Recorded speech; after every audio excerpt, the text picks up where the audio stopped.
add new item. I would like to add web page about add rotator example, ADROT example. So this is my web page. This is the source view of my web page. Now let me move to the design view beta, because in design view, it is very important for add rotator, how we can manage it. I drag and drop this add rotator from my toolbox. It is the very first tool of ASP.NET toolbox in a standard tool. When I go to source view, you can see that add rotator, ID add rotator, run add server, nothing else.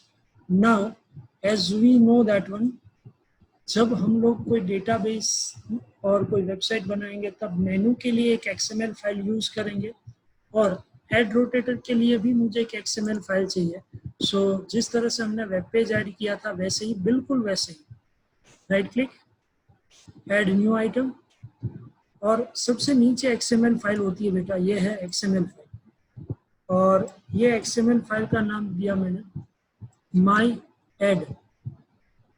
My add is the name of an Excel file where I will set all my advertisement things that we already tried it. Here I prepare one source code, I mean Control C, and in this Control V. Now let me understand one by one all that things. First of all, this advertisement tags, advertisements, this is advertisements, S is there. Into that, this is add. There are 3 advertisement banners will come. यहाँ पे 3 advertisement के banner आने वाले हैं. Okay, अभी यहाँ पे देखो, जिस तरह से मैंने ये कोड लिखा था तब मैंने ये सोचा था कि इमेजेस नाम का फोल्डर होगा, बट यहाँ हमारे पास जो फोल्डर है उसका नाम है माई फाइल. सो मैं यूज कर रहा हूँ MIFILE, माई फाइल. इसकी कॉपी कर लेता हूँ, उसमें a1.jpg है. यहाँ जाके कंट्रोल V. अब कोड को समझो. एक एडवर्टाइजमेंट के अंदर, एक बैनर के अंदर जो हमारी रोटेट होती है, उसके अंदर क्या क्या चीजें होती है. इमेजेस URL, इमेज URL होगा, और इमेज URL के अंदर हमारे सॉल्यूशन एक्सप्लोर के अंदर ये आपका जो फोल्डर है माई फाइल, उसमें आप देख सकते हैं A1, A2 और A3 फाइल पड़ी है. अब हम लोग कोड को समझना कंटिन्यू करते हैं. टिल्ड साइन का मतलब है आपका प्रोजेक्ट कहीं पे भी है, आपका सोर्स रूट डायरेक्टरी, उसके अंदर माई फाइल के अंदर a1.jpg. नेविगेट URL का मतलब है जब ये इमेज दिखेगा उसके ऊपर माउस ले जाके मैं क्लिक करूं तो गूगल वेबसाइट खुलनी चाहिए. अल्टरनेट टेक्स्ट के अंदर प्लीज विजिट google.com, और इम्प्रेशन जो यहाँ पे 10 है उसको मैं 1 कर रहा हूँ. समझ लेना आप लोग, क्योंकि ये बहुत अच्छी चीज है, आपको थोड़ा आइडिया आ जाएगा. सेम ये जो एडवर्टाइजमेंट 1 के लिए जो गूगल को खुल रहा है A1 वो है, वैसे ही ये एडवर्टाइजमेंट 2 है जो A2 फाइल को लोड करेगा, और उसकी इम्प्रेशन हम लोग ले रहे हैं 2. सेम A3, इसमें एक में मैंने KSV elearn.org जो मेरी खुद की वेबसाइट है वो खुलवाई है, एक में मैंने गूगल खुलवाया, एक में YouTube ओपन करवाया है, और ये youtube.png है, उसकी जगह पे मुझे करना पड़ेगा a3.jpg, और इसकी इम्प्रेशन मुझे चाहिए 3.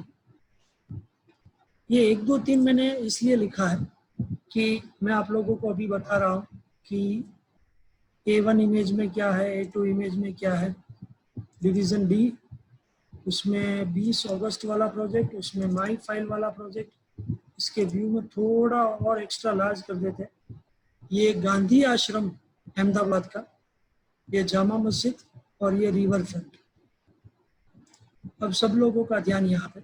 इम्प्रेशन 1 का इफेक्ट मैं आपको लाइव दिखाऊंगा, इम्प्रेशन 2 का इफेक्ट भी मैं लाइव दिखाऊंगा, और इम्प्रेशन 3 का इफेक्ट भी मैं लाइव दिखाऊंगा. बट इतना समझ लीजिए, जो गांधी आश्रम A1 लोड होगा उस पर क्लिक करने से गूगल खुलने वाला है. फिर जामा मस्जिद जब है उस पर क्लिक करने से मेरी खुद की वेबसाइट KSV elearn.org खुलने वाली है. और उसके बाद जब मैं लास्ट रिवर फ्रंट है उसमें मैंने इम्प्रेशन 3 दिया है.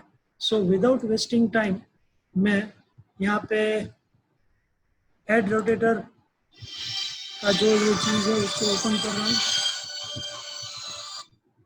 और हेड रोटेटर के अंदर जो मैंने हेड रोटेटर एग्जांपल है उसको सिलेक्ट किया और ध्यान से सब लोगों का ध्यान प्रॉपर्टी विंडो में एडवर्टाइजमेंट फाइल यहाँ जाऊंगा, ये 3 बटन पे टिक करूंगा ताकि पॉपअप खुलेगा. माई एड डॉट एक्सएमएल फाइल जिसके अंदर हमने अभी अभी वो चीज़ें रखी है, देखो आप ये रही फाइल, और उसको मैं बंद कर दूंगा ताकि वो मुझे पूछे यस नो या कैंसिल. मैं यस दे रहा हूँ, आप देख रहे हैं मैंने यस दे दिया है. अब इस पेज को रन करने के लिए मैंने बहुत बार बताया है, राइट क्लिक करेंगे, सेट एज स्टार्टअप पेज करेंगे ताकि जब मैं इसको रन करूंगा तब यही दिखे. मैं रन कर रहा हूँ ये पेज.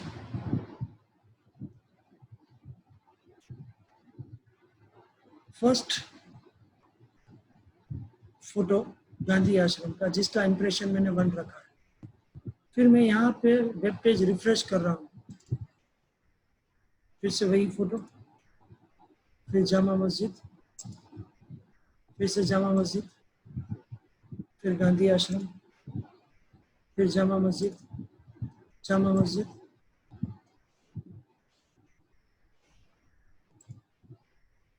आप लोगों ने एक चीज नोट करी, जब गांधी आश्रम का फोटो एक बार आया फिर से दोबारा इसलिए आया कि लूप चली, और जब भी मैंने जामा मस्जिद का फोटो पे क्लिक किया तो वो 2 बार लगातार दिखा क्योंकि 2 इंप्रेशन रखी है. देख लो, ये रिवर फ्रंट में मैंने 3 रखी है, 1 2. सो ऐसे रेंडमली सेशन वाइज ये आएगा.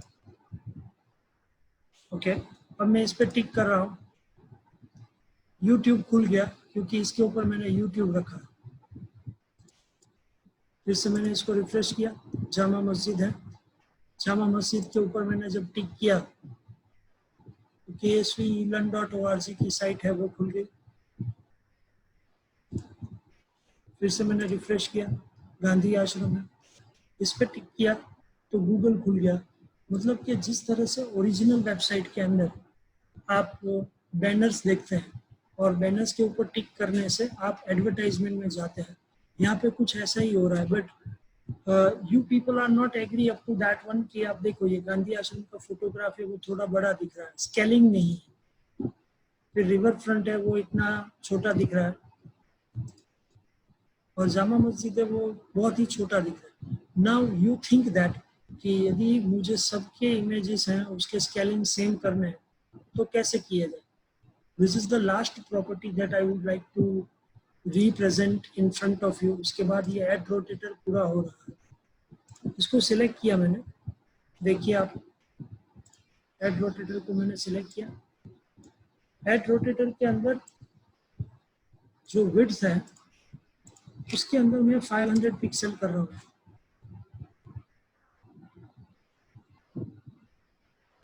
इसकी हाइट है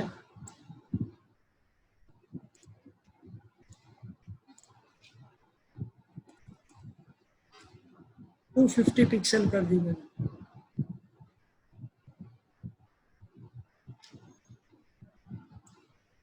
500 की जगह पे मैं थोड़ा और चौड़ा करना चाहूँगा, 750. और अब वेब पेज को रन कर रहा हूँ, थोड़ा ध्यान दीजिएगा.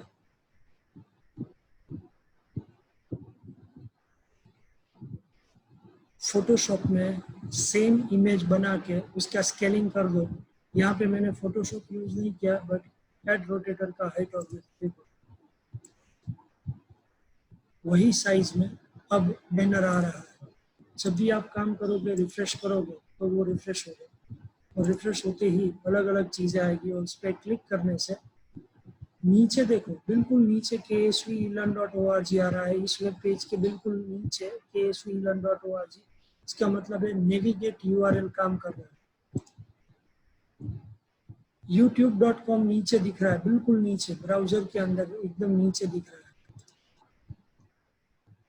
KSVElearn YouTube.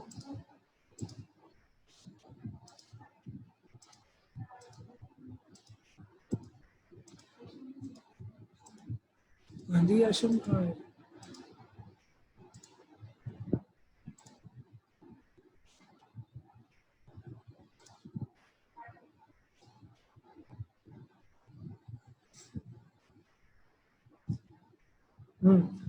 इस पे क्लिक करने से google.com खुल रहा है। उसमें हमने इम्प्रेशन 1 ही दी थी, इसलिए ये शायद प्रॉपरली है।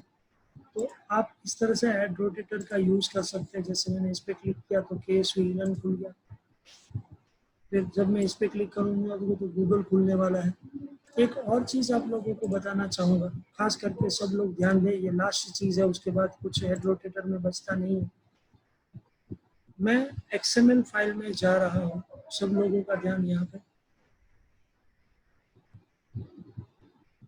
ये रहा माई एड XML, और ये जो गांधी आश्रम का फोटो है JPEG कर रहा हूँ। और जब मैंने उसका एक्सटेंशन या मेरी फाइल का नाम गलत होगा तब नेविगेट URL में google.com की जगह पे नीचे जो है ना अल्टरनेट टेक्स्ट है वो दिखेगी। देख लो आप बेटा, ये तो था, ये भी था, बट गांधी आश्रम का फोटो जैसे ही लोड होगा, देखो गांधी आश्रम का फोटो की जगह पे जो मैंने अल्टरनेट टेक्स्ट लिखी थी वो अल्टरनेट टेक्स्ट आ गई है, और उसमें मैंने लिखा था विजिट google.com। यहाँ गूगल खुल गया, मैं वापस आ गया और फिर से एक्सटेंशन मैंने जानबूझ के गलत किया, तो जगह एक्सटेंशन गलत हुआ तो इमेज लोड नहीं हो पाई, और यदि इमेज लोड नहीं होगी तो आपको अल्टरनेट टेक्स्ट मिलेगी। जैसे अगेन आपके स्क्रीन के सामने अल्टरनेट टेक्स्ट मिल गई है। सो आई थिंक अब आप लोगों को ये समझ में आ गया होगा कि कौन से ऑप्शन का क्या यूज है। इमेज URL मीन्स आप कौन सी इमेज दिखाना चाहते हो, the path of your image. Navigate URL means when you click on that image which web page will you will open or load. Alternate text means if your image is deleted or your extension is changed or sometimes your source file is deleted, तो alternate text will work. Please visit google.com लिखा हुआ होगा, उस पर click करने से ही आएगा। Impression means in a loop how many times this image will come. ये A1.jpg एक बार ही आएगा, A2 के अंदर जामा मस्जिद है वो 2 बार आएगा, वगैरह वगैरह। तो इसके द्वारा आपने ये जाना कि किस तरह से एड रोटेटर काम करता है। और हमने आज ये भी देख लिया कि एड रोटेटर के अंदर 2 चीज़ें ज़रूरी है, एक एड रोटेटर, उसके अंदर सोर्स फाइल। अभी भी समझ में नहीं आया तो देख लो बेटा, यहाँ पे जाके एडवर्टाइजमेंट फाइल में जाओगे तो यहाँ पे 3 डॉट आएंगे और उसमें आपकी XML फाइल। ये XML फाइल का यूज अब हम लोग जब ASP.NET में मेनू डिजाइन करेंगे तभी भी यूज करेंगे, बट आप लोगों को ये याद रखना है XML फाइल एड रोटेटर के लिए बहुत काम की है। एड रोटेटर के हाइट और विड्थ को सेट किया जा सकता है। जैसे यहाँ एड रोटेटर आ गया और एड रोटेटर के अंदर आप देख लो हाइट है 250 पिक्सल और विड्थ है 750 पिक्सल, मतलब कि हाइट छोटी उससे 3 गुना विड्थ है। तो आप कोई भी इमेज को उसके साइज के हिसाब से, उसके स्केलिंग के हिसाब से फोटोशॉप में क्रिएट करें और उसको यूज करें। जब हम लोग सेशन पढ़ेंगे तब ये जानेंगे कि एड रोटेटर में वो बैनर ऑटोमेटिक रोटेट कैसे होते हैं। इसका नाम एड रोटेटर है, बट इसके लिए हमको वेब पेज रिफ्रेश करना पड़ रहा है। When you refresh the web page, then and then your images is changed from Gandhi Ashram to Jama Masjid to Riverfront, then Riverfront, Gandhi Ashram and all. But Ad Rotator is working on regular basis. When your web page is loaded, new banner will come, and all the banner is managed by this XML file where advertisements start, advertisements over, AD start, AD over, image URL, navigate URL, alternate text URL, alternate text ही होता है, और impression। ये चारों के चारों option एक बार मैं बोल रहा हूँ, आप समझ ले अच्छी तरह से। इमेज URL मीन्स कौन सी इमेज आप दिखा रहे हो वो। नेविगेट URL मीन्स आप यदि उस इमेज पे क्लिक करोगे तो कौन सी वेबसाइट खोलना चाहते हो, हाइपरलिंक है। अल्टरनेट टेक्स्ट का मतलब है यदि आपकी इमेज का सोर्स चेंज हो गया है, आपका एक्सटेंशन नॉट विजिबल है, एक्सटेंशन की गलती हुई है, जैसे हमने JPG का JPEG किया तो आपने देखा अल्टरनेट टेक्स्ट आया।